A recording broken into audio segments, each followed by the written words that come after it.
Hey you all, it's Mike and Michelle, and today is my birthday, and Michelle asked me what do I want to do, and I thought, well, let's just get in the car and just see where the car takes us. We are here at the largest pocket knife right there.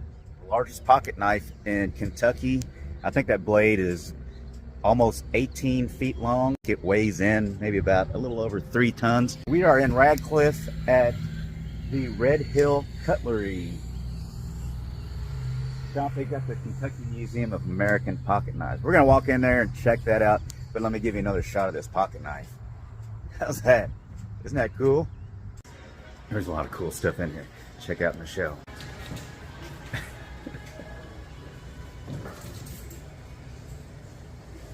But they've got a lot of pocket knives here, of course. It's only $12.95. Are they? We might need to get them for next year for hillbilly. Look at all the pocket knives. Different prices.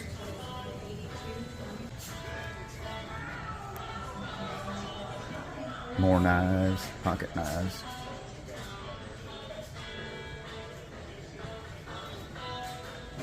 Look at these.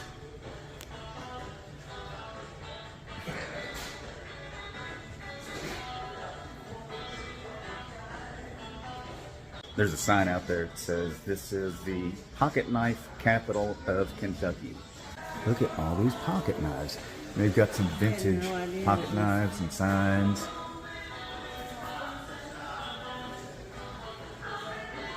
Those all remind me of my dad. So up along the shelves up there, above the cases, all this vintage pocket knife stuff. Check this out. This is a buoy made from original 1941 World War II barracks floorboards. There's only 100 made. That's really cool. Proceeds benefit Patton Museum Foundation. Check out that. And then this is probably the barracks.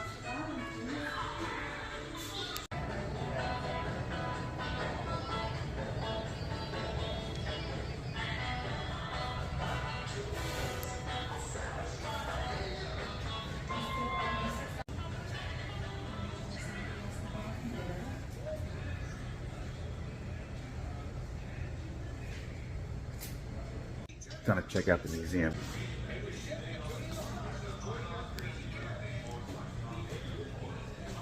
So it's free admission. Ooh, wow, vintage knives.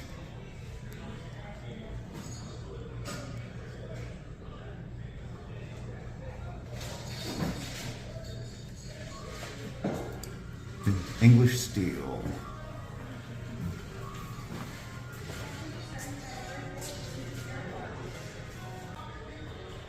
Here's some information about the museum. So it's a personal collection of Lonnie Basham, the owner and founder of Red Hill Cutlery. I think Craig got bad for pocket knives. Guess you should have.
thought that was they call it something. What do they call it? Not price gouging. What do they call it? Hey everybody, that knife shot was pretty cool, but now we've moved on from the largest pocket knife in Kentucky to the largest tack in Kentucky. No, the largest pocket knife in the world. Oh, is it in the world? Yeah, Oh, it's in the world. World record. Okay, I got that wrong. So Michelle, I stand corrected. But right there, that's the largest tack in Kentucky. I don't know if it's in the world. This is the Transit Authority of Central Kentucky. So, tack. Check that out. You get Mike's picture in front of, we don't know if it's the world's largest tack, but it's pretty big.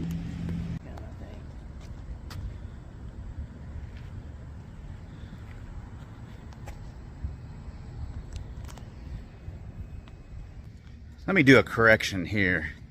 On the pocket knife and the tack, Michelle says both are the world's largest pocket knife and tack. But let's go on, see what else we can find. We're taking a little lunch break here in Glendale, Kentucky at the Whistle Stop. Real Southern home cooking.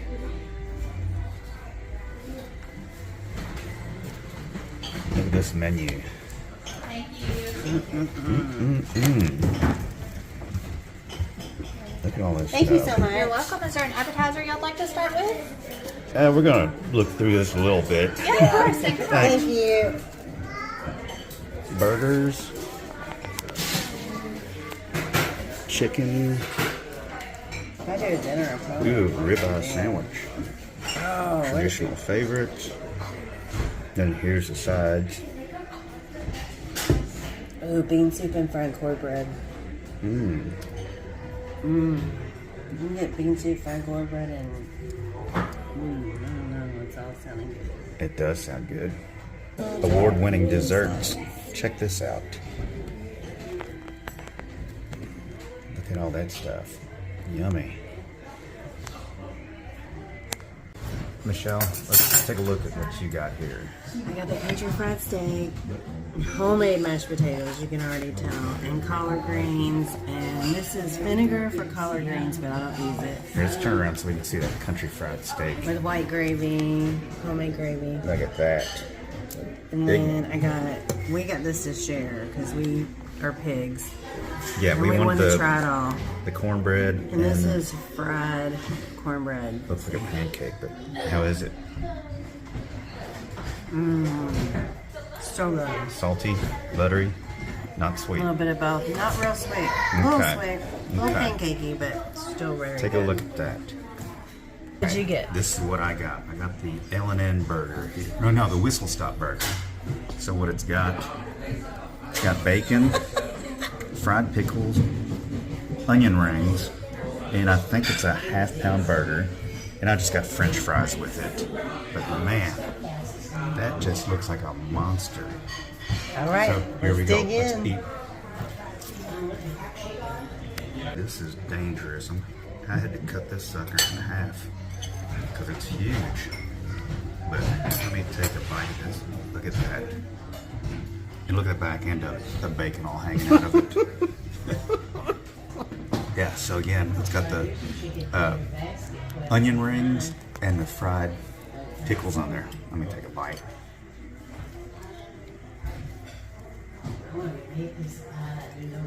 Perfect. Perfect. Whistle Stop burger. Ooh, I'm stuffed. We had to get a to-go box because I only wanted to eat half the burger. Right there. Got some mashed potatoes. Michelle described these mashed potatoes. She said they were so seasoned so well. She said it was like eating butter. And then So here's good. some of the fried cornbread. But we did some damage. That country fried steak is gone. We had to decline on the dessert menu because stuffed. Now we're gonna head on and see who knows where we're going. We'll see in a bit. There's also a little general store here. Got some jams, some scenty things, candles, and then there's more stuff upstairs. Christmas. It's Christmas. Yeah. Arkansas. Check out this shirt. I ate at the Whistle Stop, Glendale, Kentucky. Cool shirt. That was tasty. That was tasty. Our first trip to the Whistle Stop. That burger is one of the best burgers I've had in a while. I'd highly recommend the Whistle Stop burger down here. We are at our next destination, and let me flip this around for you so you can see where we are. It is Kentucky Stonehenge. Check this out. From the road up here, and then it brings you down to this. So let's take a walk down here and check it out. Y'all might not have known there's a Stonehenge here in Kentucky. This is in Munfordville, off of I-65, east of I-65. Look at that. That's really cool. What's the history?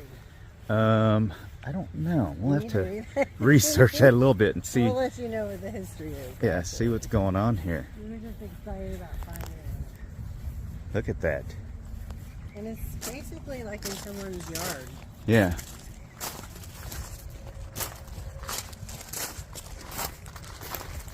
That's really neat. So random. Who would have thunk it?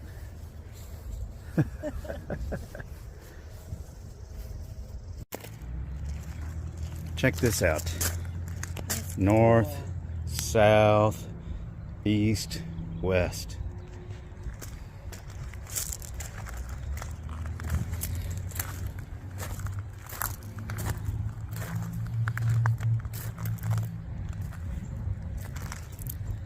This area, I guess, is called Hatcher Valley, and the creator of this area,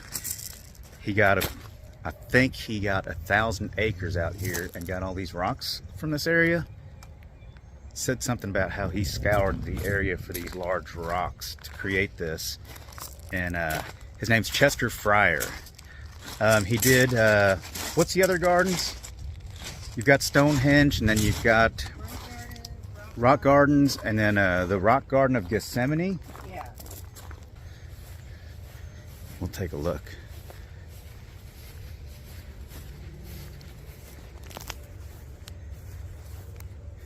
That's some big rocks to take down here.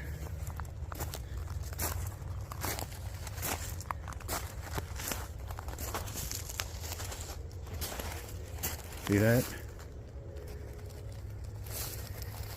And then, yeah, you can see Michelle up there, so you can see how vast this area is. Let's go down here and check this out. So this must be the Rock Garden of Gethsemane, because you have all these statues down here, much like the statue trail at Gethsemane, south of Bardstown. Some statues. There's some more statues.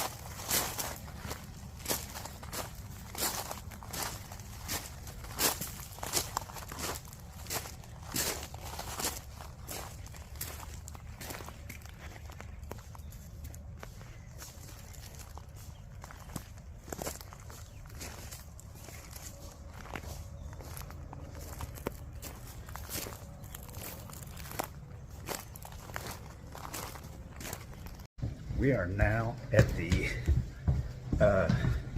Hidden River Cave. We're coming down to check out the longest cave bridge, swinging bridge, longest in the world. We have our guide here, whose name is Corey. Corey? Yes. All right. Good to meet you, Corey. These were the original stairs that people were using. A bunch of the people just poured them as best as they possibly could, not even really having any sort of pattern or anything to them, so some of them are very uneven. But this was what they would use every single morning. They would take 2 buckets and walk all the way from the Thomas family house, way above us here, and then walk all the way around this side of that hill, and then come down this entire entrance to where that water was at and collect their water for the entire day in those 2 buckets. And if they spilled their water on the way back up, they couldn't go back down. They had to just use what they had, unless they wanted to pay another 8 cents of their wage. And a lot of people weren't willing to do that. So they just got what they got. Finished it in 2021, which happens to be the same time frame that we were closed due to the pandemic. And that was definitely not by accident. We took advantage of the fact that we didn't have people coming in and out of the cave every day, and we were able to knock this out within those couple of years. We started building this bridge, and then that hallway, and the 2 extra domes that you guys are going to see in just a moment. Before that, all of our tours stopped right in this dome here. Now, this has only been open to the public since 2021. And some of the tour guides that have been working here for years didn't even get to see this stuff before as well. Because only Dr. Thomas got access to this stuff, and then whenever he passed away, nobody got access to this stuff. So for us to expand back here, which was his whole goal in the first place, has been a huge milestone for us to accomplish, and been really cool for even us tour guides to experience. The bridge itself is about 95 feet long and can hold up to about 30,000 pounds. Oh, wow. Are we ever going to exceed that weight limit? Negative. Is it there in case we need it, though? Yes. If we ever need to move bigger equipment or something like that back there to continue to construct or something, then we have it. Now also, it's made out of a certain steel called galvanized steel. Galvanized steel will never rust no matter how much water and condensation it absorbs. Here we go. There's Michelle.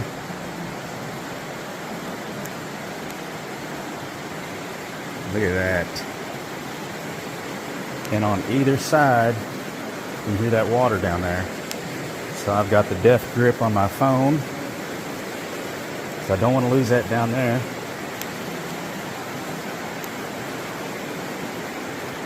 Cool.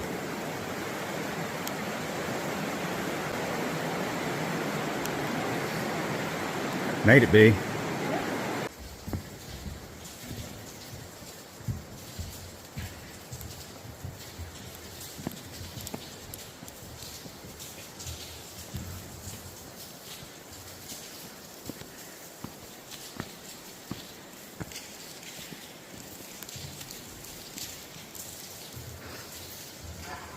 Yeah, it's awesome.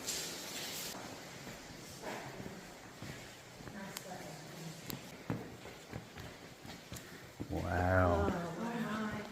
Wow. Y'all looked up, didn't you?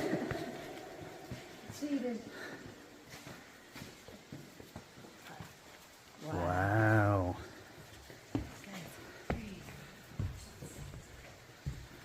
Huge.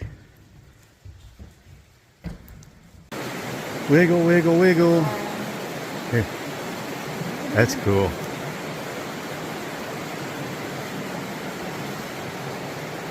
This is the second dome, Chris's dome.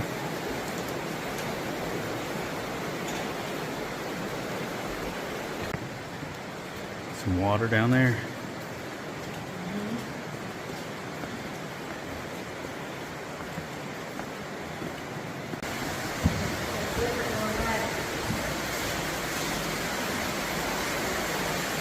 You hear that water? You gotta watch your head here. It's a little dam right here. See that? Now we gotta make that climb. Okay. That's where we gotta head. That was really cool down there. We spent a lot of time in the very last dome. I think it's called Sunset Dome. And Sunset, yeah. But now we gotta make it up this. You know, Michelle and I love steps. Almost.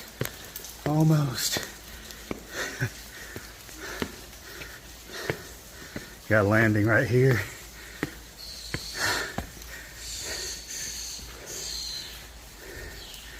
What's that? Something flew in there. Not bad. Before we leave this place, I'm going to show you it gives you a little history of the caves.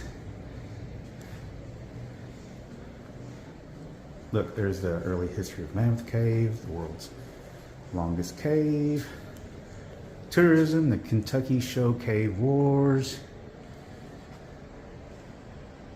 bunch of different newspapers about caves. Oh, the Thomas Show Cave. So it's Dr. Thomas who owned all this property.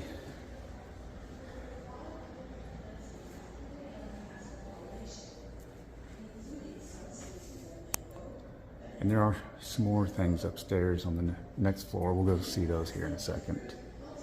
Protecting bats, endangered. So all sorts of information on caves.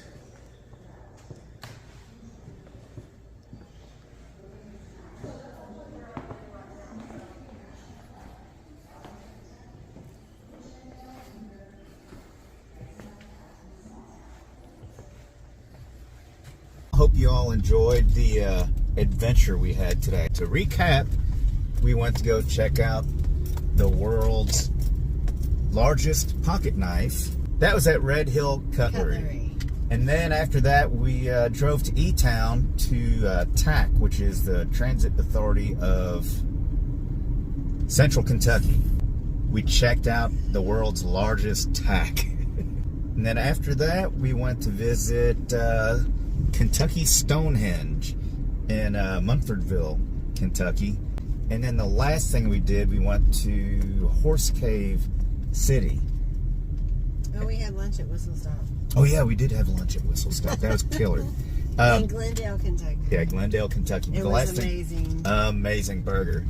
And the last thing we did was the Hidden River Cave down in Horse Cave City, right? Is that where it was? Horse Cave, Kentucky. Horse Cave, Kentucky. Which is Horse Cave, yeah. And that was awesome. So we're gonna sign off here. And if you like our video, give it a thumbs up. I think this gets a Bukayi thumbs up and a high five. Join us on our next adventure, okay? Subscribe, Basecamp Bukayi. We'll see ya.